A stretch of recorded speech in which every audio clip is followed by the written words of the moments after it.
voici deux des meilleurs ordinateurs portables de création que vous puissiez acheter. De ce côté, nous avons l'Apple M3 Max sur le modèle MacBook Pro 16 pouces. Et de ce côté, nous avons le modèle Asus ProArt Studio Book 2023. Ce sont deux ordinateurs portables de 16 pouces et également l'un de mes ordinateurs portables préférés. Quel est le meilleur? Lequel devriez-vous acheter?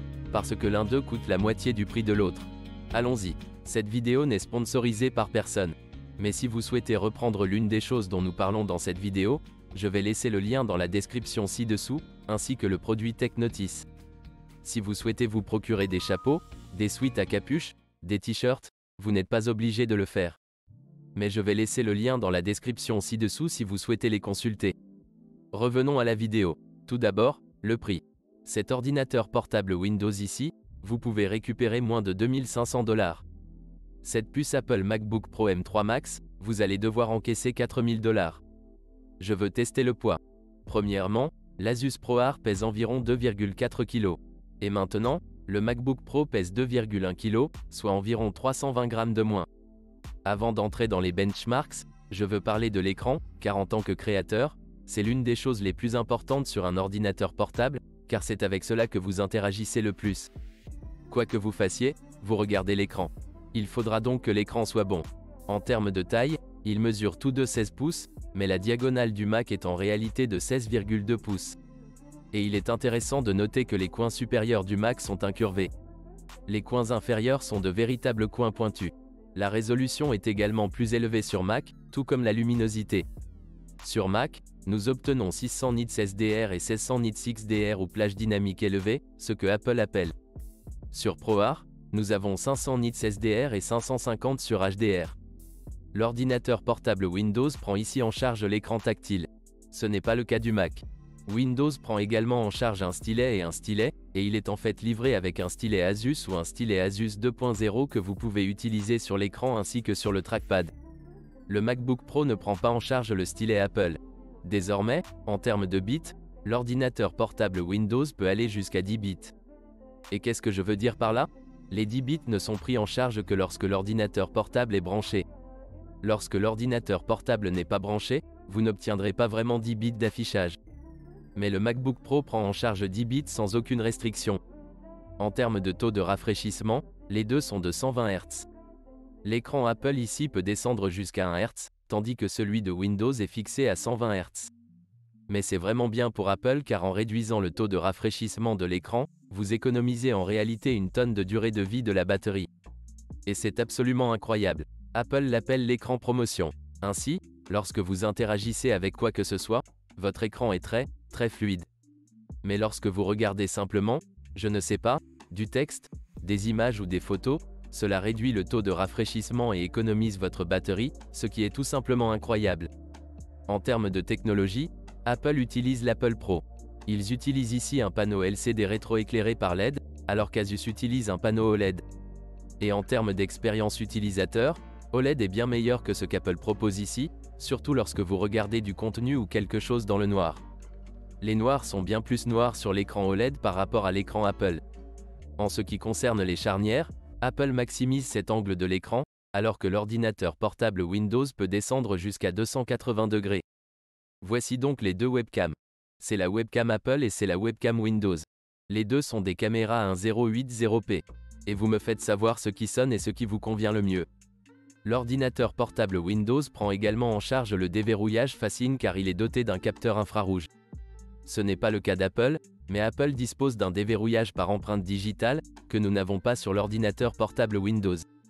Avant de passer aux benchmarks, il est très important que je mentionne le nœud de processus sur lequel ces puces sont basées.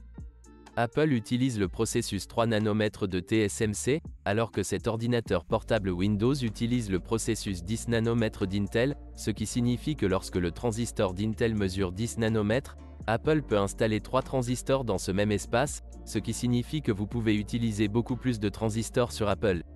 Point. Appareil, ce qui signifie moins de consommation d'énergie et plus de performance. Gardez à l'esprit que cet ordinateur portable Windows utilise le meilleur processeur mobile que vous puissiez obtenir sous Windows, à savoir l'Intel i9-13980HX. Il possède 24 cœurs et 32 threads, ce qui est absolument insensé. Et jetons un coup d'œil à cette performance alors. Dans les tests de rendu du processeur Cinebench R23, nous pouvons voir que le ProAro est environ 9,3% plus lent dans le score monocœur et environ 5,3% plus lent dans le score multicœur. Même s'il a beaucoup plus de cœurs, 24 cœurs par rapport aux 16 cœurs, 12 cœurs de performance par rapport aux 8 cœurs de performance et 4 cœurs par rapport aux 16 cœurs, l'ordinateur portable Windows est toujours perdant. Mais je vais laisser la meilleure nouvelle pour durer. Dans Geekbench 6, nous pouvons voir une différence encore plus grande car il n'utilise pas vraiment le multithreading ou les threads. Il utilise uniquement des cœurs. Et c'est pourquoi nous pouvons constater que ProArt est environ 6% plus lent dans les partitions monocœur et environ 20% plus lent dans les partitions multicœur. Passons aux performances de rendu 3D sur le CPU. Dans un instant, vous verrez également le GPU. L'ordinateur portable ProArt est ici environ 4,5% plus lent dans la scène des monstres, 25% plus lent dans la scène du puzzle et près de 27% plus lent dans les scènes de classe. Apple obtient donc ici une autre grande victoire. Passons à Photoshop et à la retouche photo. Si vous utilisez un ordinateur portable Windows, ce n'est pas aussi rapide que cet Apple M3 Max ici. L'ordinateur portable Windows est environ 38% plus lent dans les scores globaux et jusqu'à 47% plus lent dans les scores de filtrage. J'utilisais le benchmark Puget Bench pour Photoshop et encore une fois pour la retouche photo, le Mac obtient un autre gros gain. Passons au montage vidéo et à Puget Bench pour Premiere Pro, nous verrons ici des résultats très similaires. Nous utilisons le benchmark Premiere Pro 24 et Puget Bench 1.0. Et puis ProArt est environ 15 à 22% plus lent dans les scores globaux standards et étendus. Il est intéressant de noter que le score Longop est à peu près le même, et cela est dû à l'IGPU d'Intel sur ce processeur. Ainsi, si vous utilisez les codecs H264 et 5, ces deux ordinateurs portables fonctionnent de manière très similaire en matière d'encodage et de décodage des images. En passant à l'intraframe, vous pouvez voir que l'Apple est bien meilleur. Le ProArt est environ 44% plus lent. Et c'est parce qu'Apple a des encodeurs et décodeurs très bien optimisés pour le format ProRes. ProRes est l'un de ces codecs intra-images où chaque image est une image distincte. Plutôt que H264 ou Longop, où nous avons un groupe d'images et c'est beaucoup plus difficile à décoder. Mais maintenant, en RAW, vu le score RAW étendu et standard, l'ordinateur portable Windows gagne ici par rapport à l'Apple et est 35% plus rapide. Et c'est parce que le processeur possède de nombreux cœurs. Et si vous les utilisez vraiment tous pour la lecture, Harry RAW ou Red RAW ou quelque chose comme ça, l'ordinateur portable Windows fait un meilleur travail et un peu mieux, en fait. Le score du GPU, qu'il soit étendu ou standard, est environ 30 à 31% plus lent sur le ProArt, même si nous utilisons le GPU d'un ordinateur portable RTX 4070. Mais je voulais aussi tester l'exportation d'un projet réel, pas seulement d'un seul codec, comme vous l'avez vu dans ce test ici. Donc, si vous travaillez réellement avec un certain codec, beaucoup plus comme H264 ou peut-être plus RAW, peut-être un peu plus de codec intratram, alors le test précédent est vraiment pour vous. Choisissez celui que vous utilisez le plus et c'est le score le plus pertinent pour vous. Mais maintenant, disons que vous utilisez différentes caméras et que vous mélangez tous les codecs, comme BRAW, H264 10 bits, H264 8 bits, et que vous obtenez alors différentes fréquences d'image, différentes vitesses. Vous accélérez et ralentissez les images, effectuez un zoom avant, un zoom arrière, des calques au-dessus, un étalonnage des couleurs, une chose plus complexe. Comment cela se passe-t-il en termes d'exportation? Parce que maintenant, nous testons non seulement le CPU ou le GPU, mais l'ensemble de l'ordinateur portable, le CPU, le GPU, la RAM, la façon dont tout cela fonctionne ensemble, ainsi que les accélérateurs matériels. Nous allons jeter un coup d'œil. Tout d'abord, je voulais le tester sur batterie. Donc, sur ces deux ordinateurs portables, exactement le même test, la puissance de la batterie. Et nous pouvons voir, oh mon Dieu, à quelle vitesse ce M3 Max est. 13 minutes et 49 secondes contre 51 minutes et 9 secondes sur le ProArt. Le M3 Max est presque 4 fois plus rapide que ce ProArt, mais le ProArt a un tour dans son sac. Lorsque vous branchez l'ordinateur portable, vous obtiendrez réellement plus de performance. Les tests précédents ont tous été testés sur secteur branché et performance maximale. Ainsi, lorsque vous branchez l'ordinateur portable Windows, cela donne en réalité beaucoup plus de puissance au CPU et au GPU et va beaucoup plus vite. Mais combien plus vite? Eh bien, nous réduisons presque la moitié de notre temps libre. Comme vous pouvez le constater, Le ProArt dure désormais 32 minutes et 57 secondes au lieu de 51 minutes. Mais Apple peut aussi aller un peu plus vite. Ce qui est intéressant avec ce M3 Max plus que les nouvelles puces M3, c'est que si vous utilisez les puces lorsqu'elles sont froides, elles boostent un peu plus. Ainsi, lorsque vous effectuez ce test pour la 3e ou la 4e fois, lorsque le châssis et tout le reste ont été chauffés, cela va en fait ralentir. Et c'est ce que le résultat précédent. Vous pouvez voir que 30 minutes et 49 secondes. Mais disons que vous avez eu l'ordinateur portable sur la table toute la nuit du matin, vous allez le brancher et mettre le mode d'alimentation en mode haute puissance et refaire le même test. L'ordinateur portable va en fait augmenter un peu plus haut et un peu plus vite. Et comme vous pouvez le voir, le M3 Max a livré une minute supplémentaire de son temps de rendu déjà ultra rapide. Et vous pouvez voir maintenant que nous le faisons en 12 minutes et 50 secondes. Ainsi, une fois branché, le M3 Max est toujours plus de 2 fois et demi plus rapide que l'ordinateur portable Windows ici. Les performances du mixeur et du rendu 3D, la Nvidia RTX 4070 avec pseudopilote est très bien optimisée pour cela et s'en sort très bien là-bas. Comme vous pouvez le voir. Scène monstre environ 12,9% plus rapide que M3 Max. Il est intéressant de noter que la scène de la brocante est environ 6,5% plus lente, ce qui est très impressionnant pour ce processeur à 40 cœurs que nous avons à l'intérieur de ce M3 Max. Et la scène en classe est environ 2,2% plus lente. Et le M3 Max est environ 12,9% plus rapide que le ProArt. Encore une fois, gardez à l'esprit que ces résultats sont branchés. Le seul test débranché ajouté dans cette vidéo est l'exportation de la batterie depuis Premiere Pro.